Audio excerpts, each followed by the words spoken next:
Right, welcome, folks. I'm going to turn that off and greet you all. Thank you so much for coming. I'm Amy Antonucci. I'm a New Hampshire Peace Action board member, and I'm really pleased to welcome you to tonight's Peace and Justice conversation. This is Monday, May 5th, 2025, and tonight's topic is Clean Shelter for Gaza. We're going to hear from three different people tonight: Kaylee Estradio, Edie Patino, and Devin Wilson. We also want to thank tonight's co-sponsors, Veterans for Peace New Hampshire and Not in My Name New Hampshire. Next, we'd like to take a moment to do a land acknowledgement, to note that we are doing our work on the traditional ancestral homelands of the Abenaki, Pennacook, and Wabanaki peoples, past and present. We honor with gratitude the land, the waterways, and those people who have been in relationship for many generations. I want to give you a quick reminder on our Zoom guidelines. We love when you keep your video on, although we understand if, since we're recording it, you might not want to. We will keep your audio muted to start with. You can use a chat throughout to ask questions, and later we'll get to a part where we do hand raising, and I'll call on people one at a time to ask your questions. And with all that said, I'm not even really going to do much of an introduction because the speakers tonight all have parts of their story that they're going to share with us. But I will say that they are all UNH grad students who are studying political science. We are going to hear first from Devin Wilson, and then, I'm not sure in what order, we'll hear from Kaylee Estradio and Edie Patino. And we are just thrilled to have them with us. So glad they approached us about wanting to talk to our community about the work that they're doing. Please join me in a visible welcome, and we'll pass it on to Devin. So hi, my name's Devin, he, him, his, and I'm currently an accelerated master's student in political science, and I'm finishing my bachelor's this semester in political science and computer science. Like many, the genocide in Palestine informed my interest in the region's history and its ties to U.S. foreign policy. So I was lucky enough to take a course on comparative politics in the Middle East last semester with Professor Sowers here at UNH, and I'm grateful again for the opportunity to take another course largely focused on the MENA region this semester, and getting to learn from NGOs like Clean Shelter in the process. Hi, I'm Kaylee. Just checking for 1 second. Can everyone see the slides that I'm sharing? All right. So my name is Kaylee Estradio. I'm a current graduate student studying political science. Of course, Amy has already said that. I also got my BA from UNH last spring, double majoring in political science and communication with a minor in social justice leadership. Right now, I'm working as the Public Policy Fellow for Open Democracy New Hampshire, a nonpartisan nonprofit focused on fair elections, campaign finance reform, and enhancing the overall health of our democracy. I also had the opportunity to speak at New Hampshire Peace Action's Peace and Planet rally a few weeks ago, and this conflicts and environmental peace building course aided me greatly in preparing for that. I took Professor Sowers' States and Societies in the Middle East course last spring semester and learned so much about the history of the plight of Palestinians, and I'm excited to get to speak with you all and showcase the essential work being done by Clean Shelter today. My name is Edie Patino. I'm currently a graduate student studying political science. I received my bachelor's degree last May in political science and international affairs with a minor in Italian. Currently, I am an intern at the Rockingham County District Attorney's Office, working on updating office policies based on current federal, state, and local statutes. I am also excited to share that in June, I will be working as the Associate Director of the Jewish Community Relations Council and the Assistant Vice President of Impact and Strategy at the Jewish Federation of Greater Hartford. So then just to move into a little overview of the course. So we are all in the course Conflict and Environmental Peace Building with Professor Jeannie Sowers at the University of New Hampshire. Professor Sowers is very experienced in Middle Eastern studies. She specializes in Egypt. So throughout this class, we've read cases to answer questions like how do environmental factors and natural resources influence conflicts, both between countries and within them? How do wars and conflicts impact the environment and people's safety? This seminar explored different examples of conflicts tied to natural resources in places like the Middle East, Africa, and East Asia. It also looks at how using and extracting natural resources affects political leadership and economic conditions before, during, and after conflicts. Other important topics we discussed in class include refugees, climate change, and mitigating the spread of diseases.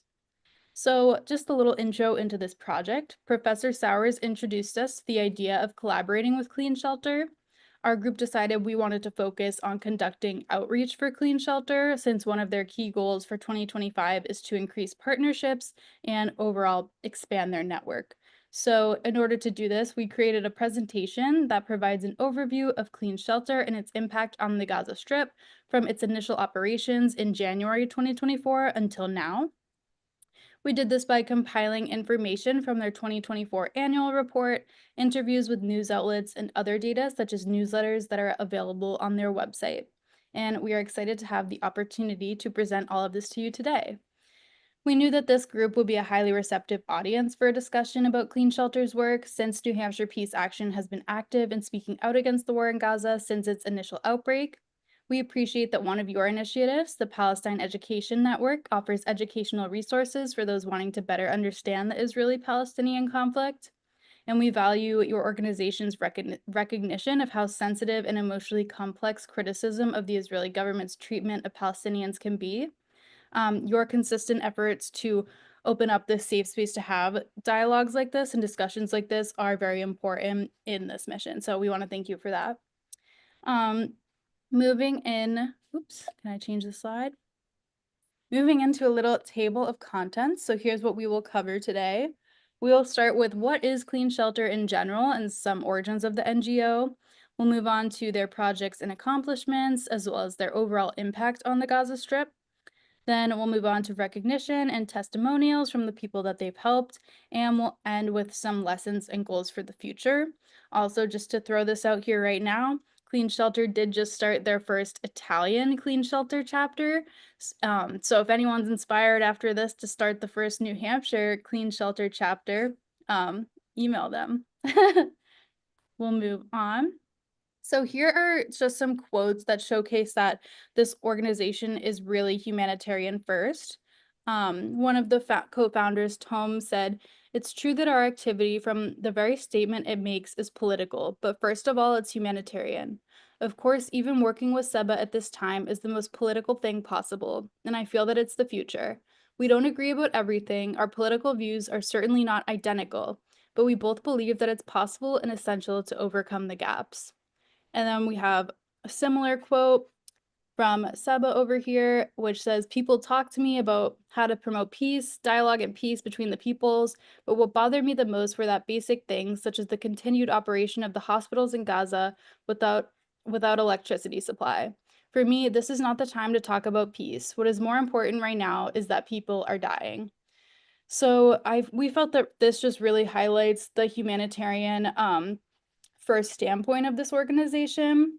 During Clean Shelter's April 9th webinar, the founders, Tom Kellner and Seba Abu-Daqa, said that when you try to do everything, especially in a financial sense, you risk doing nothing well.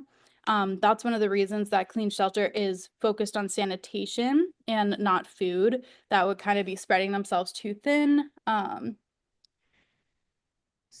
Advocacy also may jeopardize access. Humanitarian NGOs often gain access to communities based on neutrality. If Clean Shelter were to criticize a government or a faction, they could be barred from operating in total. They could face violence or lose trust from the communities they serve. It's also a risk to safety. Taking a public political stance could endanger their staff on the ground, partners, and the very people that they're trying to help. Their mission, again, is purely humanitarian, centered on delivering aid and not shaping policy, which is why they stay neutral to reach as many people as humanly possible and avoid alienating any of the donors that they get money from. Oops. So now moving on to what is Clean Shelter overall.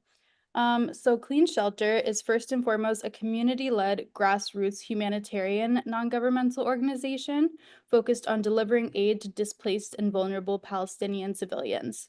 Their work heavily prioritizes listening to and working alongside local communities to understand their needs. And at their most recent webinar, where they discussed their 2024 annual report on their overall growth and progression as an organization, the co-founders, Tom and Seba, said that they are often asked why they didn't just start raising money for a larger known charity organization. And they answered that with these larger organizations, people often don't know exactly where their money is going, and they have no way to verify that it actually went where they intended. With Clean Shelter, they prioritize constant updates and transparency by keeping a meticulous log that records all donations and transfers to Gaza, which donors have secure access to. This community-led and grassroots approach allows Clean Shelter to address needs of locals that may otherwise fall through the cracks of larger organizations. And as well as their small size allows them to get things done very quickly. There's only 2 people at the helm of the ship, so it's very easy to change gears as needed. And they do have to change gears a lot as the conflict changes every day. And then some of the key actors include community leaders, local organizations, vendors, field teams, and Clean Shelter's core team, which is led by Ahmed Sharif. Field teams are based in southern Gaza and play a crucial role in assessing needs, building local connections, investigating conditions, and overseeing vendor operations on the ground. So next we'll move into Clean Shelter's vision and mission statement. They envision alleviating the anguish of displacement while safeguarding communities against the threat of sanitary crisis. And they are on a mission to provide immediate relief to displaced communities in Gaza by offering essential sanitation and shelter solutions, including tents, toilets, community structures, and access to clean water. They also list their values in their annual report, and these include participant decision-making, which is really involving residents in the decision-making processes to ensure that their voices are heard and ensure that all of their needs are met. Compassion, dignity, integrity. They prioritize transparency and regular updates, and by doing so, they've been able to maintain donor trust. And some of their other values are inclusivity, empowerment, innovation, and collaboration. And I'll pass it over to Edie for an origin story. So I'll be sharing a little more information about the organization's founders. Tom, Israeli-born literary scholar and cellist, manages outreach and finances, while Seba, a Gazan community empowerment expert who obtained her degree in the West Bank, leads operations on the ground. The two first met on October 8th, 2023, during a dialogue program organized by Neve Shalom Waha'a Salam for Israelis and Palestinians living abroad. Although the meeting had been planned well before the October 7th attacks, all participants attended the following day. Motivated by a shared sense of responsibility, Seba and Tom began speaking with contacts on the ground in Gaza to better understand civilians' most pressing needs. They quickly realized that there was a serious lack of access to toilets and hygiene resources. What began as a small effort to raise funds among friends soon grew rapidly.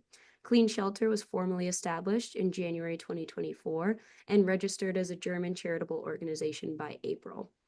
As they expand, they remain committed to their core mission, which is delivering urgently needed sanitation and shelter to Gaza's most vulnerable population. So that's going to be women, children, the elderly, and individuals with disabilities in a timely and adaptable way. So Clean Shelter extensively operates in the quote-unquote safe zone designated in the Al-Mawasi region, which was deemed as a safe zone and humanitarian zone by Israel due to its agricultural importance. Clean Shelter initially provided relief efforts in Rafah in January 2024 and built, toilets by February, but then were forced to expand into South Khan Yunis and Al-Mawasi after Israel's ground attack into Rafah in March. In that month, they also took part in the construction of the Meskin Leon camp in Rafah. And by April had established a smaller Zomi shelter, which we'll talk about later, which was a bit smaller than the Meskin Leon camp, but it fully provided housing for over 1,000 families. Israel has repeatedly changed the boundaries, though, of this quote-unquote safe zone and has done this under the guise of saying that, well, there may be Hamas fighters taking refuge amongst the populace, and so sometimes the location is completely changed, sometimes the boundaries are reduced by up to 15%. And though they send alert text messages in Arabic to the Palestinians living in the area because of the lack of infrastructure and cell service, many of the Palestinians struggle to even receive these warnings. And top UN aid officials, including the World Health Organization director, have called this sort of lack of infrastructure and basic necessities a recipe for disaster. And providing essential services and bridging the gap of that lacking infrastructure, despite being faced with a myriad of logistical challenges, is where Clean Shelter really comes in. So in this video, you'll hear directly from Tom and Seba as they share in their own words the mission behind Clean Shelter and kind of what drives their work on the ground. I'm Tom. I'm from Israel, and I've been living in Berlin for 8.5 years. I am Seba. I'm from Palestine, Gaza, and I live in Germany for 1.5 years. Seba was pretty active since the war began, and then I contacted her after meeting her in a dialogue group. And I said, I want to do something together. Our organization is called Clean Shelter.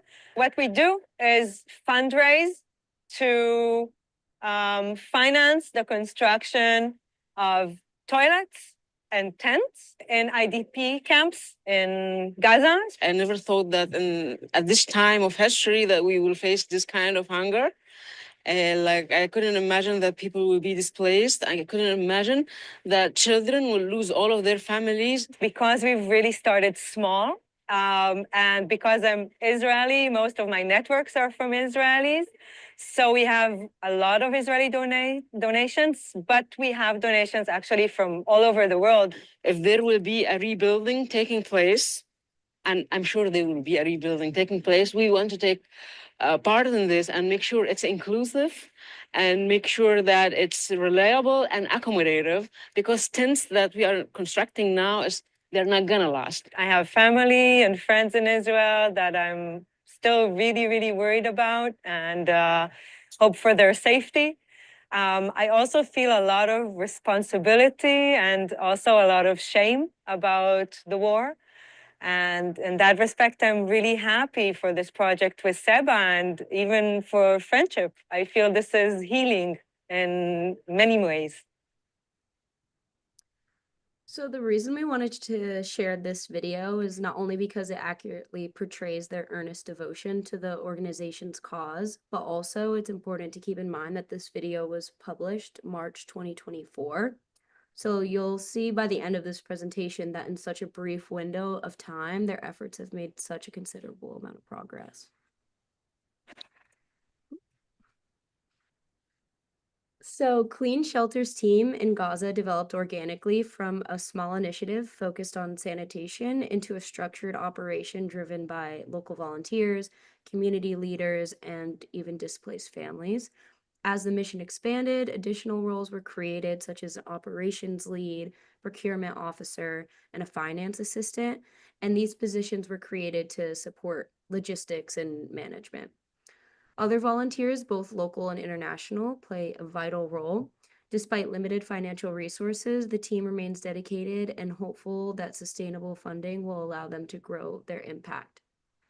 Administrative costs are also very low, totaling at about 3.5 thousand euros or 2.4% of total expenses. This enabled them to give 86.8% of total funds raised to their programs. Clean Shelter heavily relies on individual donations, making grassroots support essential to sustaining its operations. Without consistent backing from individual donors, which we'll talk a little bit about later, Clean Shelter would face significant challenges in maintaining its aid programs and expanding its reach to vulnerable populations.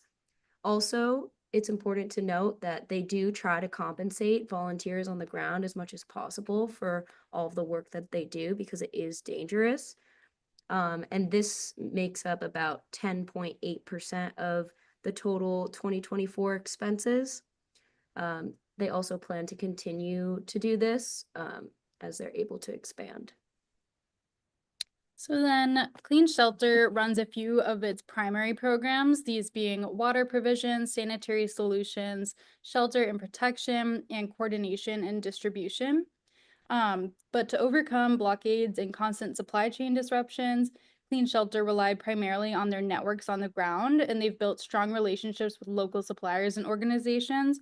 As you just heard Tom reference, a lot of her contacts are Israeli, and a lot of Seba's are Palestinian, so they have those networks to work within and ask people for things that they need. They primarily source materials from within the Gaza Strip again, and they adapt these with creative solutions to whatever project they're working on, like using wood, metal, or recycled parts when concrete and piping are unavailable. And during their recent webinar, I inquired about this interesting and unique practice. They noted that obtaining materials from outside the strip is much more difficult, and they avoid it whenever possible. They did procure resources from outside the strip for their 3,000 coat and 1,000 blanket campaign this past winter. I believe they ordered the blankets at the end of November or early December, and despite being only 8 kilometers away from their destination, they didn't get there until like mid-January. So they weren't too happy about that. They felt that people were cold when they didn't need to be. It also required more money to pay for heavy security for the trucks that need to get in. It was very nerve-wracking, and they weren't even sure it would actually arrive. So they don't do this too much, only when absolutely necessary. And they do have connections with their local vendors on the strip to get some of these other items, like the lice combs and hygiene kits. Those they source from larger organizations that are more easily able to procure those items. So then a good example of this is the Khan Yunis Pipeline Recovery Project. It was just completed at the end of March, and it's a powerful example of how they've been able to overcome challenges through these local relationships and resourcefulness. By using recycled materials like parts from old pipes and rubble and working closely to build relationships inside the strip, they were able to restore access to clean tap water for 120,000 people across 6 neighborhoods. And that just highlights how important those partnerships are. So water solutions are one of the biggest impacts Clean Shelter has. The Center for Strategic and International Studies notes that Gaza's water supply dropped by nearly 95% after October 9th of 2023. Most people survive now on just 3 liters of water per day, which is far below the UN's emergency minimum of about 15. And by mid-November of 2023, barely over a month after this began, all major wastewater plants and most sewage stations had been shut down. So while some small desalination plants in southern Gaza operated at a limited capacity, most northern plants are non-functional. Around 70% of Gazans now rely on salty or contaminated well water, but in September of 24, they made a massive stride after purchasing their first desalination unit, which distributes an average of 20 cubic meters of clean drinking water per day to thousands of families in displaced camps now. Desalination units are critical systems that basically convert seawater into clean drinkable water. And to put it in a conversion, this 20 cubic meters of water is over 5,000 gallons of water per day and only costs them about $9,000 to purchase, which is pretty impressive because that means for less than $2 towards a desalination unit, it provides a gallon of water per day indefinitely. And these desalination units can last like a decade or two. Providing basic sanitation to reduce disease from sewer exposure is another core priority for Clean Shelter, especially for the elderly and disabled. They started by building durable sewage pits in showers, and then in July of 2024, they installed 100 toilets across Al-Mawasi and Zawada, and this improved conditions for over 300 families, and the targeted campaign costed about $15,000. This later expanded to 229 toilets and expanded to other areas. So one thing to note about the toilets is they do utilize Arabic or Turkish so-called squat toilets. These are common in the Middle East and parts of Asia and rural areas. They recognize that these are not particularly good for elderly people and people with disabilities to use. So for example, if they produce 10 toilets, they try to make sure that 2 of them will be sort of the more familiar Western model that's more accessible. And these basic ceramic models often only cost 20 to $100 to install, whereas Western toilets can cost anywhere from 100 to over 500, depending on what's used to build them and if they have, bidet functionality. And from their webinar, they had mentioned that the first 31 toilets they had built in Rafah back in January and February cost about $4,000. And this is on the higher end of the range I mentioned, but this isn't part of sort of a bigger issue of what Seba referred to as the wartime economy and large-scale inflation that exists in there currently, which impacts pretty much all aspects of infrastructure and supply procurement. Clean Shelter also supports other camps. So since February of 2024, Clean Shelter has been supporting the Meskenlayan camp they originally helped erect. This is home to a lot of families who have been forcibly displaced multiple times from, the Nasser Hospital or UNRWA shelters. And, prioritizing women, children, and people with disabilities, this camp also now includes classrooms, multiple classrooms for children grades, 1 to 3 to offer a space for primary education during their displacement. So in April 2024, Clean Shelter opened the Zomi Shelter Center in Al-Mawasi, named after Lazomi Francombe, a World Central Kitchen aid worker who was killed in Gaza on April 1st by an Israeli military airstrike, providing safe shelter. The center provides safe shelter for 100 families. They receive support from over 250 donors to complete this center. The camp includes essential facilities such as 16 toilets, 8 showers, a medical station, a school, and a community kitchen named after peace activist Vivian Silver. So renewed attacks following the end of the most recent ceasefire, March 2025, temporarily rendered the Zomi Shelter Center uninhabitable. In response, Clean Shelter successfully raised 15,000 euros for rehabilitation and secured ongoing support to cover monthly costs of around 3,000 to 3,500 euros. By April 24th, Clean Shelter announced in their newsletter that the rehabilitation was complete. So despite their brief shutdown, the camp was swiftly restored within a week, showcasing Clean Shelter's ability to recover quickly from setbacks and continue delivering essential support to those in need. In addition to coordinated relief efforts, Clean Shelter has distributed around 5,000 hygiene kits, 60 mattresses and blankets, canned food, 48 cans of baby formula, tarps, lice shampoo, and combs. In January 2025, they also delivered 1,000 blankets and 3,000 winter jackets sourced from outside the Gaza Strip. Yeah, so now into the part that they highlight is super important and essential for their operations, their current partners and collaborators. So they place a strong emphasis on these interpersonal connections and actively work to strengthen existing partnerships while also always looking to build new ones. So Clean Shelter has partnered with Duke University, much like they partnered with us, but I think they've done a little bit more with Duke so far. The students here at the Basque Connections program have helped develop comprehensive plans for emergency relief in Gaza.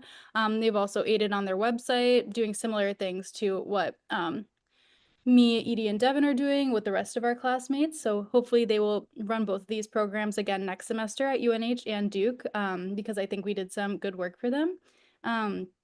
They are also in collaboration with Gaza Life Power. This is a Palestinian nonprofit. It's focused on renewable energy in Gaza. They have supported Clean Shelter by providing essential construction materials during their very early operations. Next up is Wonder Bag. This is a social enterprise which promotes sustainable cooking solutions, such as non-electric heat retention cookers, since the price of fuel is rising always and is very expensive in Gaza. They supported Clean Shelter early on by transferring construction funds and covering part of its registration costs in Germany as an NGO. Next is Demore for Community Development. This is a Palestinian nonprofit focused on sustainable and inclusive community support. They partnered with Clean Shelter to establish IDP camps in Al-Mawasi and coordinate sanitary item distribution. This is one of the more important ones, not to say they're not all important, but since December 2024, Clean Shelter has been fiscally sponsored by Humanitarian Social Innovations. This is a nonprofit that empowers emerging organizations by providing administrative support and tax-exempt funding access, which allows Clean Shelter to fundraise in the US. And last but not least, in their most recent newsletter, they announced that Clean Shelter is officially listed on Benevity, which is a workplace giving and donation matching system. It's used by companies like Microsoft, Apple, Google, and Nike. Thousands of nonprofits are listed in Benevity's database, which allows employees at participating companies to easily donate to verified charities or sign up for volunteering opportunities. So now we'll just move on to their overall impact and recognition on the Strip, kind of wrapping up because I know our time's almost over. So they've made a significant impact by improving health and well-being. They provided clean drinking water to 3,000 families and reduced the risk of waterborne diseases greatly. Their sanitation upgrades for 1,400 families and distribution of hygiene kits to 4,000 families have enhanced hygiene and prevented disease, while winter support and shelter for 1,300 families offered protection from harsh conditions. Additionally, rehabilitating 13 schools ensured 6,000 students had safe, warm classrooms to continue their education despite these challenging circumstances. So in 2024, Clean Shelter supported around the 12,000 families in different areas, and roughly 60% of the beneficiaries were women-led households, and almost 70% of the beneficiaries were children. I also think it's important to note that the 120,000 people that the Con Yunis Water Project had reached was achieved with only 2,200 donors. And this is massive because in their webinar, they had mentioned how almost 86% of their income in 2024 was from individual donations. So each one really does count. And then you'll see that in these drawings, which are, because they've rehabilitated schools and provided thousands of students with some education, that they've created drawings, and some of them say thank you, some of them are just surroundings they know. But there was one particularly touching one, the earth one here, which translates to saying that a clean environment for a happy life, which is extremely touching, that despite their circumstances, they still dream of causes that reach beyond their immediate needs. So just for the sake of time, we're not going to go too in depth on the awards and recognition, but we did just want to state that just within a year, Clean Shelter has received a considerable amount of recognition, focusing on future goals and projects. Amid ongoing displacement, deteriorating infrastructure, and growing vulnerability, Clean Shelter focuses on expanding essential on-the-ground services while reinforcing its organizational structure. Key priorities for on-ground support include improving water access through the rehabilitation of the municipal water grid and solar-powered desalination units, enhancing sanitation with durable solutions, and reinforcing shelter resilience for high-risk groups. They aim to supply more than 120,000 people with clean drinking water in Khan Yunis and Gaza City. Key priorities for scaling and development include strengthening local partnerships, increasing visibility to engage donors, securing larger grants for expansion, and investing in monitoring and evaluation to ensure effective and sustainable operations. And this includes installing a new desalination unit to address the growing demand for clean water in Al-Mawasi. It's expected to have a planned capacity of 8,000 liters per hour, which is approximately about 55 to 75,000 liters daily. The system would serve thousands of displaced individuals. In addition, their plan includes developing a supporting water grid to distribute water across nearby camps at a total cost of around 80,000 euros. All right. Well, thank you everyone so much for listening to our presentation and overview of Clean Shelter. We hope that you will follow them, and if you want to keep up to date, they send out a monthly newsletter and also post frequently on their social medias, which are linked here. We also listed their email. If you want to start that New Hampshire chapter of Clean Shelter, email them straight away. They'll be happy to hear it. And then this QR code links straight to their donation page if anyone is able, but obviously not required. And we are happy to open the floor up for a Q&A and discussion.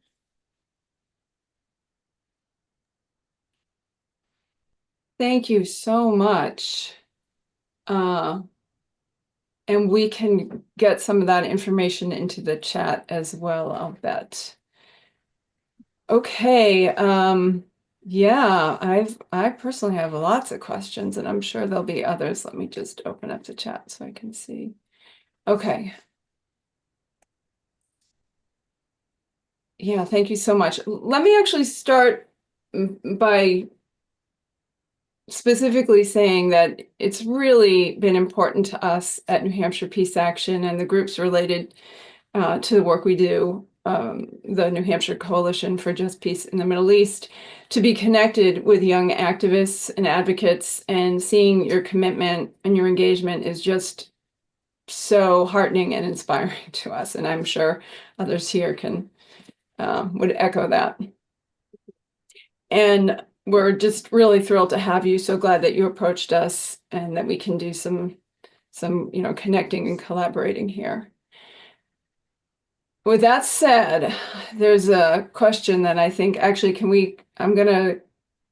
I shut this down, the graphic, so that I can see people? Yeah, okay, great.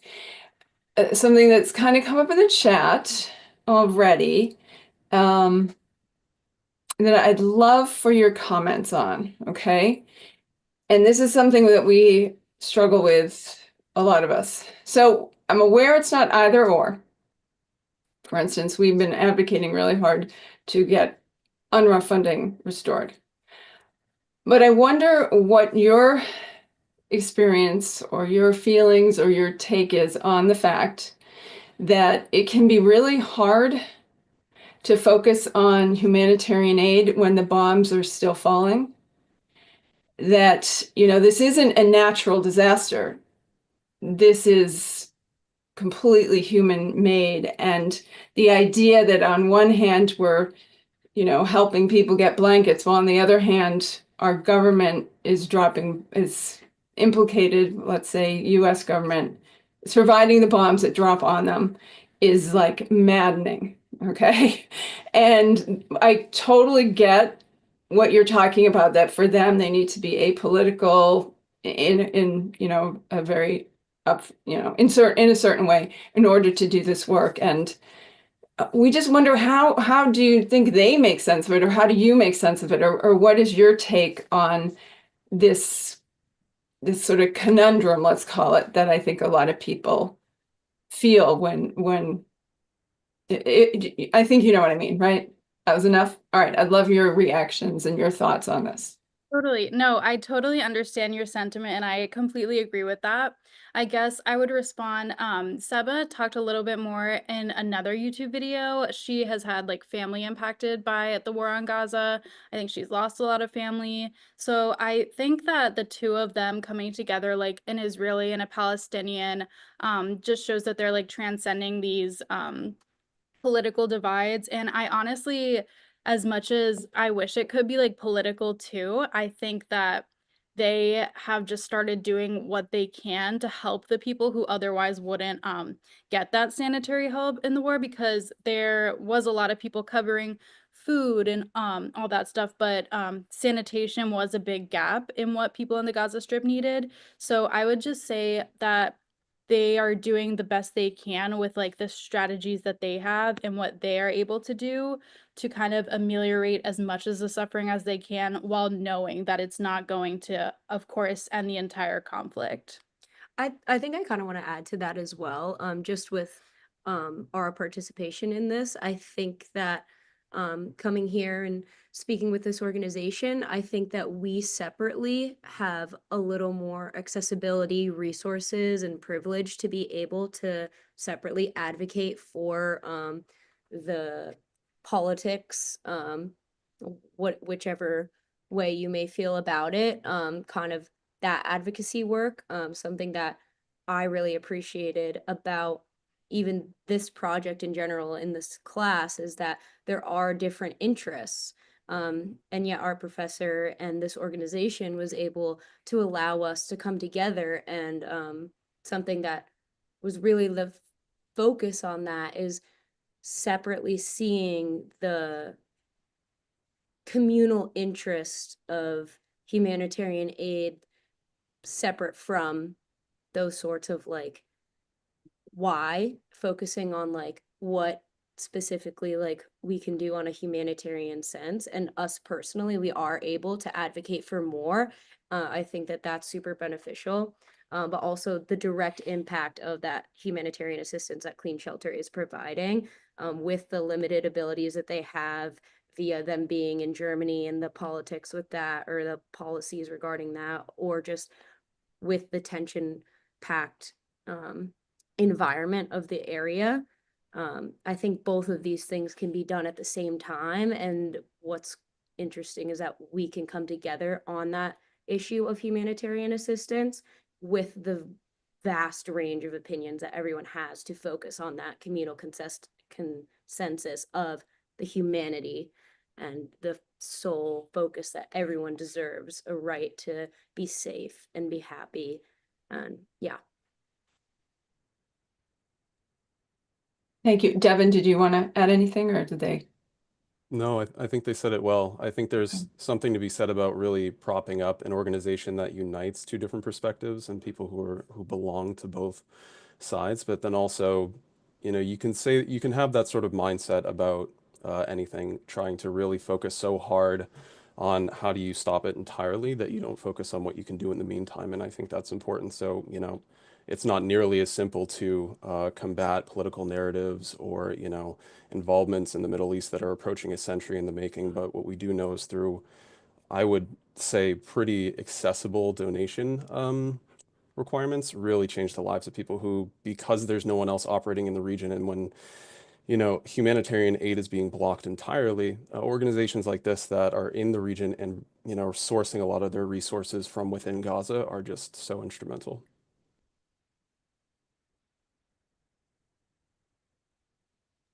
Thank you so much for those comments. I think it's something that many of us struggle with, and know that it's just to some extent a contradiction, that it just is. I wanted to ask, actually here, let's see. Chris wanted to know, are there similar efforts by NGOs in other parts of Gaza that are doing similar support, places where clean shelter hasn't been able to reach? Yeah, so I would definitely say Clean Shelter is kind of a standalone when it comes to sanitation in the Strip, just because it is so small. But there are definitely other NGOs in the Gaza Strip that provide aid and support. They just provide more like food and stuff. And then just to answer another question, how have they found resources still existing in the Gaza Strip? So they work with like larger organizations who are able to get shipments. So that's where a lot of the stuff like sanitary kits and lice combs, that's where that comes from. And then they're able to recycle a lot of material. So like damaged material, rubble, and kind of reconstruct out of that. So they've had to get crafty, but they're very determined, and like all of their construction has been done by using recycled materials. Okay, that's amazing. Oh, Will, here's Will Thomas from Veterans for Peace. Go ahead, Will. Yeah, well, thanks. Appreciate this explanation, this program. And I realize, and by the way, I'm very political, realize there are over 2 million people in Gaza. And obviously, I thought of the story most people have heard about, the man walking along the beach and he sees this young girl picking up a starfish. And I think most of you have heard the story, throwing it into the ocean to save it. And the man says, "Why are you doing this? It won't make any difference." Well, it will make a difference to that one starfish.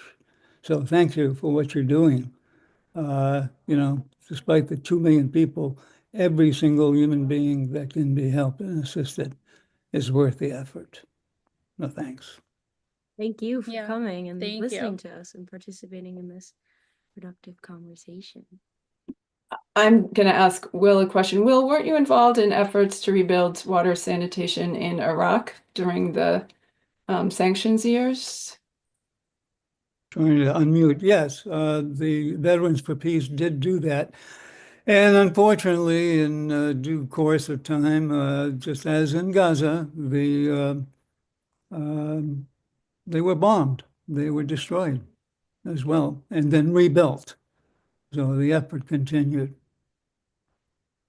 And that's something that we really commend Clean Shelter as well, is that there is that risk of everything that they do, all the money that they put into, all the resources that they put into can be and is destroyed on a consistent basis. But something that's really impactful not only is how motivated they are to keep moving forward, because we all know, I think, that after time and time and time again, it's just so difficult to really get back up there and do it all over again. But they are making that commitment constantly. And also they're just doing it at such a quick pace to fix everything. Like when we were talking about the Zomi shelter, they were able to get it back up and running within a week. And while we were even researching for this project, we were having consistent updates based on their Facebook posts. So like our project was constantly changing because they were constantly making those advancements to their agenda and their efforts. And I guess it's essentially what the Palestinian people have been doing for close to 100 years, is rebuilding, knowing there's no guarantee anything will stay built. So we are joining them in that frustrating, what's the word, Janet? Samud? Yeah, that sort of persistent hope, right? So yeah, amazing.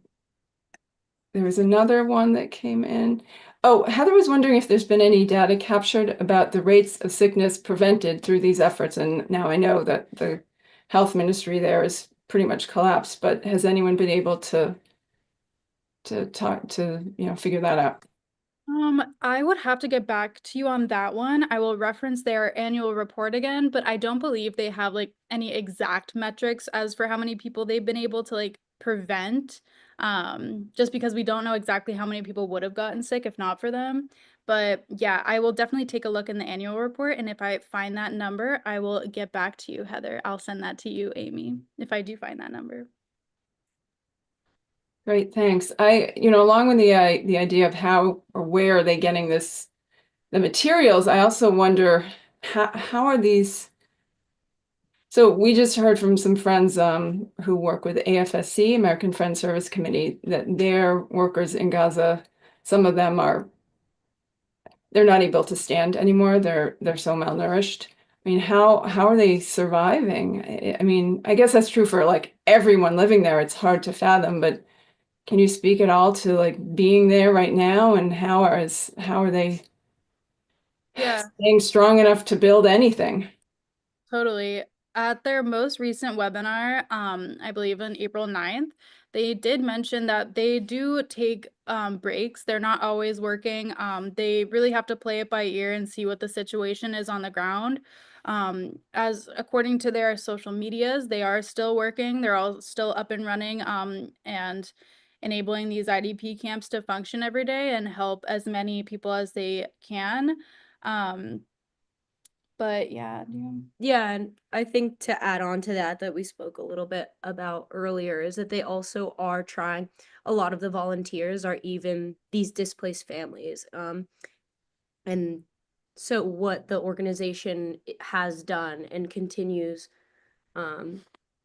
to want to do as they like expand, they try to compensate these volunteers so that they are like provided with like some sort of financial support for this type of work so that they can continue to live this best they can. Yeah, Tom and Seba are based in Germany, so they're not on the ground. Also important to mention, that is their field team, but they haven't posted on social media. I would actually be curious too, Amy, like with the famine situation getting so horrible over there, how are they able to, sustain themselves enough to actually do this work? Maybe they'll post something about that soon to let people know how they're dealing with that. But I would also, I'll email them and I'll get back to you on that because that is a great question. Yeah, thanks. I was going to ask you now kind of, and I don't know, you can say no to answering any of this, but some of us are wondering how it is right now to be a student at UNH, at any school, who's involved in this sort of advocacy right now. We know some folks who are not feeling safe, and I wonder if any of you are willing to speak to that. Yeah, definitely. I mean, it definitely is incredibly challenging when it comes to such a tension-packed subject. I think something that us being in the political science department specifically, that we're kind of blessed with is the opportunity to feel comfortable discussing different sorts of ideas and interests and beliefs.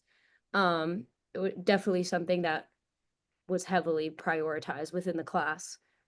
And I think we have kind of been given those resources and become sorts of these leadership roles, I think, outside of our lives, whether that's in the university or outside of that, to be able to have those sorts of productive conversations, to create a positive environment where both sides, even if they are tension packed or they feel very strongly about a certain way, feel comfortable in sharing those different ideas and being able to sort of educate each other, respect each other on those sorts of conversations. Not everyone can do that.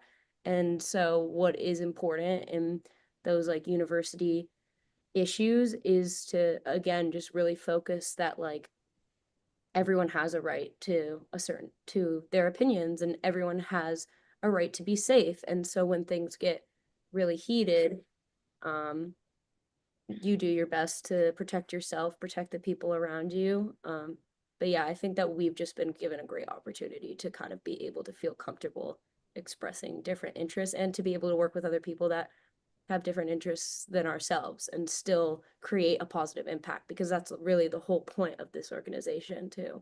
Exactly. And I would completely echo what Edie said. Like, you can't really get anything done if you're not willing to be uncomfortable in the moment and have those difficult situations, which is why it's so important to have those open dialogues.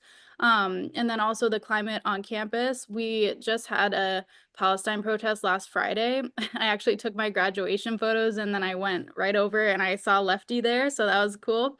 I think it's a lot more open this year than I would say last year. Like, I was at a few of the protests last year and people were like shouting things from the car, like baby killers and just like nonsense that is just ridiculous. And then there was that whole fiasco where the state police came in and then like wrongfully arrested those two kids. So obviously that's not great.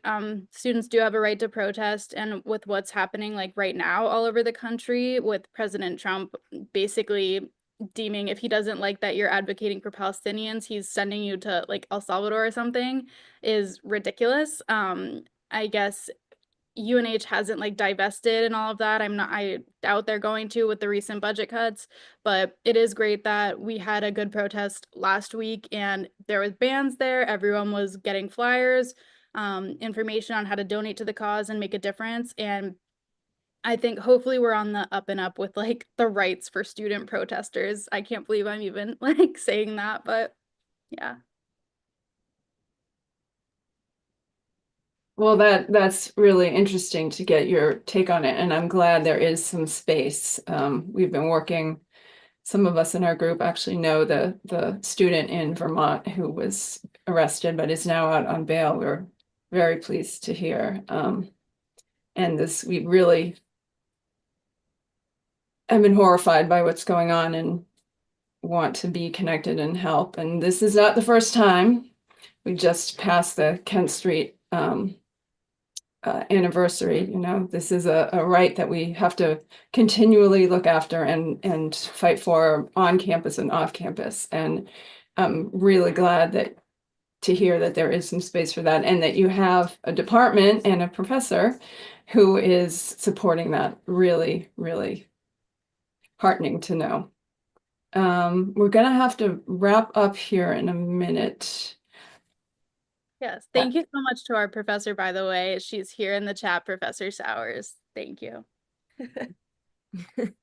Shout out. Yeah. Now, if you can you say again and or put into the chat the ways that people can follow up and find out more about this organization?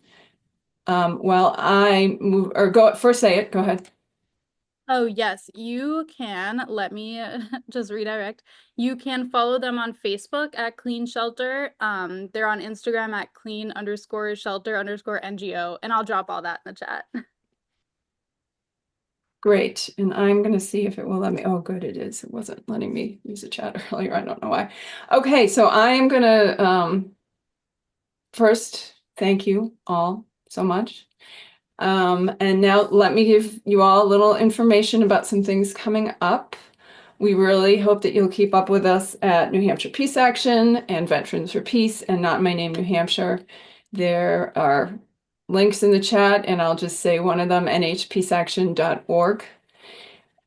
I want to let you know that tonight and most of our past programs are on our YouTube channel that you can look for.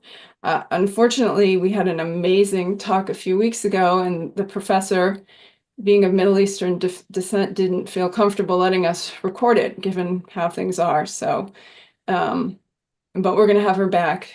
It was about the environmental impacts of war, particular focus on Iraq. Let me tell you a little bit about some things coming up. If you are local, in person, our Ceasefire Now vigils continue. Wednesday, May 7th from 2 to 3 p.m. we'll be outside Chris Pappas's office in Dover. It's 15 3rd Street. He recently moved it. Thursday, May 8th from noon to 1, folks will be at City Plaza in Concord. And then Wednesday, May 14th, 2 to 3, we'll be outside of Senator Shaheen's Dover office, 340 Central Ave. Online, we have two things coming up I want to flag. Tuesday, May 13th at 7 p.m. we'll be on Zoom for a New Hampshire Peace Action Acts event. Please join us to take collective action. We'll do calls, we'll send letters, and we'll talk about LTEs, letters to the editor. The exact legislation will be picked closer to the date because things are coming up so fast these days, but just know it'll be about demilitarization, anti-nuclear, current wars that the U.S. is involved in along those lines.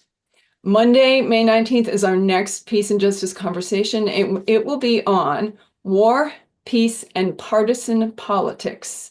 It's with Harris Grumman from Massachusetts. He's active with Peace Action there and is a labor organizer. And he brings a certain perspective that we have found very, very useful. So note that this series is free, but we welcome your support. Again, I'll drop something in the chat, and I will also just say nhpeaceaction.org/donate.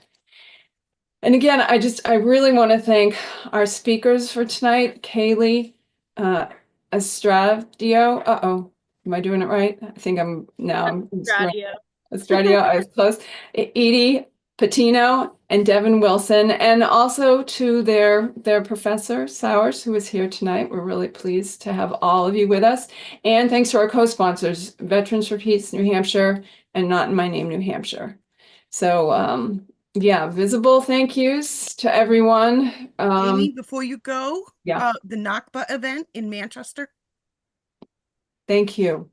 Yes, that was not on the calendar yet when I looked, but yes, we are also putting together an event in Manchester. It's a Saturday. Is it May 17th, Doreen? Do I have that right? Yes, a couple days after the Nakba, 1 to 3. Doreen's going to keep helping me. Yeah. And that's going to involve, this is not going to be a rally. It's going to be more of a commemorative, somber event that will include a march that will go by our representatives' offices in Manchester, and probably some, some words, some song, but again, very much in in a memorial sort of way. And we would love to have folks there. We haven't done as much in Manchester for a while, so we're glad to be there. And contact us if you need more info. We're working on publicity, but it isn't completely out there yet. So so be in touch if you need more info. Oh, Doreen's on it there. There is publicity coming together. Good. Thank you. All right. Again, thank you all. Hope to see you soon, and keep up the good work, folks. Take care of yourselves. Thank you so much,